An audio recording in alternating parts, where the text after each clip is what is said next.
Hello guys, once again welcome to KV Academy in search of incredibles. ये आपका Oil India Limited chemical operator PCM स्लेस ITI का जो vacancy था उसका most expected paper with previous year question का part है, जिसमें मैं आपको रैपिड फायर सीरीज करा रहा था एग्जाम बिफोर एग्जाम सीरीज। उसका मोस्ट इंपॉर्टेंट जो क्वेश्चन है मीटर ब्रिज का, आज हम वो सॉल्व करेंगे क्योंकि मीटर ब्रिज का क्वेश्चन अक्सर एग्जाम में आपसे पूछा जाता है। और ये क्वेश्चन हम इसलिए क्योंकि इससे जो प्रीवियस पार्ट था, जो कि आपका पार्ट नंबर 8 था, जो हमारे रैपिड फायर सीरीज का पार्ट नंबर 8 था, उसमें मैंने आपको ये क्वेश्चन दिया था और मैंने कहा था कि कमेंट बॉक्स में आपको मुझे कमेंट करके ये क्वेश्चन का आंसर बताना है। तो और अगर आपको कोई क्वेरी भी है तो आप बता सकते हैं। तो मुझे बहुत सारे ऐसे मैसेज आए कि जिसमें आपको पता चला कि कुछ क्वेरी है, तो अगर मुझे एक दो मैसेज भी आएंगे तो मैं आपका क्वेश्चन यहाँ सॉल्व करने के लिए हूँ, क्योंकि ये सभी स्टूडेंट का चैनल है। एक भी स्टूडेंट को कोई प्रॉब्लम है तो मैं आपके लिए यहाँ पे हूँ।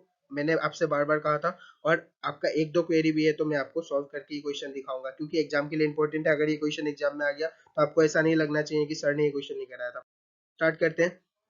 Two resistance are connected in two gap of meter bridge. The balance is 20 centimeter from the zero, and a resistance of 15 ohm is connected in series with smaller of the two. The null point shift to 40 centimeter. What is the value of the bigger resistance? तो देखिए, जो metre bridge का आपका मतलब formula होता है वो आपका क्या होता है, R one by R two. That is हम लोग मान सकते हैं कि आर वन यहाँ पे स्मॉलर रेजिस्टेंस है, या आप एज्यूम कर लीजिए कि आर वन जो है वो आपका स्मॉलर रेजिस्टेंस है। ठीक है, आर से तो आपको पता चली गया होगा कि ये रेजिस्टेंस का बात हो रहा है, और आर टू जो है वो आपका क्या है, बिगर रेजिस्टेंस है। ये मैं पहले आपको ये फॉर्मूला में बता दे रहा हूँ। ठीक है, तो यहाँ से जो फॉर्मूला होता है R one by R two, जो फॉर्मूला होता है वो आपका होता है एल अपन 100 माइनस एल, जो कि लेंथ होता है आपका मीटर ब्रिज में एल, वो हम कंसिडर करते हैं। और नीचे आपका टोटल लेंथ जो होता है वो 100 हम लोग मानते हैं, तो हम लोग 100 माइनस एल कंसिडर करते हैं। तो ये फॉर्मूला से आपको क्वेश्चन करना है, और ये फॉर्मूला बाय हार्ट कर लीजिएगा, क्योंकि बहुत बार ये फॉर्मूला पे डायरेक्ट क्वेश्चन भी आ जाता है। तो हम यहाँ पे क्या देखेंगे कि आपका जो R one by R two का जो हम लोग पहले रिलेशन निकालेंगे, तो सबसे पहले क्वेश्चन में क्या कहा गया है कि जो दो रेजिस्टेंस है उसका गैप जो दिया गया है मीटर ब्रिज में, बैलेंस जो आपका दिया गया 20 सेंटीमीटर फ्रॉम जीरो एंड, तो पहले 20 सेंटीमीटर दिया है, तो पहले केस में हम एल को क्या लेंगे, एल को हम क्या लेंगे, यहाँ से 20 लेंगे। फॉर्मूला में आप देख रहे होंगे मैं एल 20 रख रहा हूँ। जब एल 20 रखूंगा तो नीचे क्या हो जाएगा आपका 100 माइनस 20, दैट विल बी 80। मैं डायरेक्ट लिख ले रहा हूँ। मैं ये लिख कहाँ से रहा हूँ, डायरेक्ट इस फॉर्मूले से लिख रहा हूँ, आपको देख के आराम से समझ में आ जाएगा। तो जब हम इसे कट करेंगे तो ये क्या आ जाएगा आपका 1/4 आ जाएगा।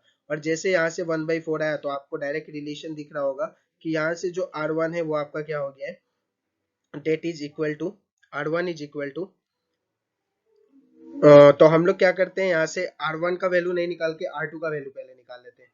ठीक है, किसी भी एक का वैल्यू आप निकाल लीजिए, आपको दूसरे का वैल्यू तो पता चल जाएगा। हमें क्वेश्चन में क्या निकालना है, बिगर रेजिस्टेंस R2, इसलिए मैं यहाँ पे R2 निकाल ले रहा हूँ। तो R2 यहाँ से आपका क्या हो जाएगा, 4R1 हो जाएगा। ठीक है, आपको दिख रहा होगा। तो ये हम इक्वेशन 1 मान लेते हैं। नेक्स्ट जब हम सॉल्व करेंगे तो आगे देखिए कैसे सॉल्व करेंगे। फिर से इसी फॉर्मूले से हम क्या देख सकते हैं कि आपका जो R1 है जो कि स्मॉलर रेजिस्टेंस है, यहाँ पे लिखा गया है resistance of 50 ohm is connected in series with the smaller resistance of the two. तो 50 ओम का रेजिस्टेंस जब सीरीज में कनेक्ट करेंगे स्मॉलर के साथ, तो ये R1 प्लस 15 हो जाएगा, और R2 पे कोई इफेक्ट नहीं पड़ेगा क्योंकि R2 तो R2 ही रहेगा। ठीक है, उसके बाद यहाँ पे नल पॉइंट जो आपका दिया गया है वो शिफ्ट हो गया है 40 सेंटीमीटर में, तो लेंथ आपका क्या हो जाएगा, 40 सेंटीमीटर आपका क्या हो जाएगा, यहाँ से शिफ्ट हो जाएगा। जब 40 सेंटीमीटर शिफ्ट होगा तो हम एल को 40 लेंगे। नल पॉइंट से जितना शिफ्ट आपको दिया होता है वही आपका एल होता है, और यहाँ से आपका 100 माइनस 40 अगर हो जाएगा तो यहाँ से कितना आ जाएगा आपका, तो डायरेक्ट हम देख सकते हैं कि यहाँ से हमें मिल जाएगा 40/60, जो कि आपका 40/60 यहाँ से हो जाएगा। और अगर हम उसे कट कर देंगे तो डायरेक्ट रेशियो बहुत आसान है हमें निकालना यहाँ से, तो 40/60 हम यहाँ लिख देते हैं। उसके बाद हम इसे जब कट करेंगे तो ये आपका हो जाएगा 2/3। ठीक है, तो हमने ये सॉल्व कर लिया। जब हमने ये सॉल्व कर लिया तो R2 का वैल्यू हमने इक्वेशन 1 से निकाला था, यहाँ पे मैं अभी यहाँ पे पुट कर दूंगा इसे। तो आप देखिए बहुत आसान हो जाएगा क्वेश्चन। R1 प्लस 15 जब यहाँ पे ऊपर, तो आपका न्यूमेरेटर में जो था वही रहेगा। उसके बाद R2 को हम क्या लिख सकते हैं, 4R1, क्योंकि मैंने पहले ही निकाल दिया है आगे इक्वेशन नंबर 1 में। डायरेक्ट हम इक्वेशन नंबर 1 से सॉल्व कर रहे हैं, और यहाँ से कितना आ जाएगा 2/3। तो मेरा पहला मोटिव क्या है कि R1 या R2 कुछ भी मिल जाए, मैं दूसरा आराम से निकाल सकता हूँ।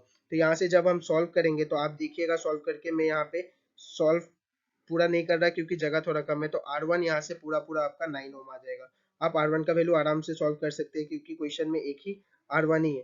तो R1 का वैल्यू यहाँ से 9 ओम जब आ जाएगा तो हम क्या करेंगे, किसी भी एक इक्वेशन में रख के R1 का वैल्यू से R2 निकाल सकते हैं। तो इक्वेशन 1 में हम देखिए डायरेक्ट फॉर्मूला में आपका रख के मैं दिखा रहा हूँ आपको। इन इक्वेशन 1 में हमें क्या मिला था? तो इक्वेशन 1 में हमें मिला था कि R2 इज इक्वल टू क्या है, 4 of R1। अब मैं R2 क्यों निकाल रहा हूँ? तो आपको क्वेश्चन पढ़ के पता चल जाएगा कि हमें बिगर रेजिस्टेंस निकालने को कहा गया है क्वेश्चन में। आप क्वेश्चन का लास्ट लाइन पढ़िए और यहाँ पे देखिए क्या लिखा है, what is the value of the bigger resistance आपसे कहा गया है। तो हमें बिगर रेजिस्टेंस निकालना है। तो मैंने आपको पहले ही कहा था कि ये जो बिगर रेजिस्टेंस है वो आपका R2 होता है। तो R2 निकालना है तो आराम से हम निकाल सकते हैं कि R2 इक्वल टू क्या होगा आपका 4 टाइम्स ऑफ R1, जो कि आपका कितना है 9 ओम है। तो अगर 9 ओम से मैं यहाँ पे मल्टीप्लाई करता हूँ तो आंसर कितना आ जाएगा आपका, the answer will be 36 ohm. Answer will be क्या होगा आपका 36 ओम, आपका जो कि करेक्ट आंसर होगा। तो आप ऑप्शन में जाके देख लीजिएगा, मैंने यहाँ पे ऑप्शन नहीं लिखा है, मैं डायरेक्ट क्वेश्चन लेके आया था। तो जो भी ऑप्शन सही होगा आप कमेंट बॉक्स में मुझे आपको कमेंट करके बताना है कि करेक्ट ऑप्शन कौन सा रहा हमारा। और अगर आपको ये एक्सप्लेनेशन समझ में आया हो तो आप कमेंट बॉक्स में मुझे बता सकते हैं। और आपसे आपका कोई भी क्वेरी हो एग्जाम से पहले तो मुझे आप पूछ सकते हैं कमेंट बॉक्स में। Thank you for your like and support, और लव और सपोर्ट के लिए आपका थैंक यू। और क्लास में तब तक के लिए इस वीडियो को ज़्यादा से ज़्यादा शेयर कीजिए ताकि ये क्वेश्चन जिसको भी समझ में ना आया हो तो उसे समझ में आ जाए।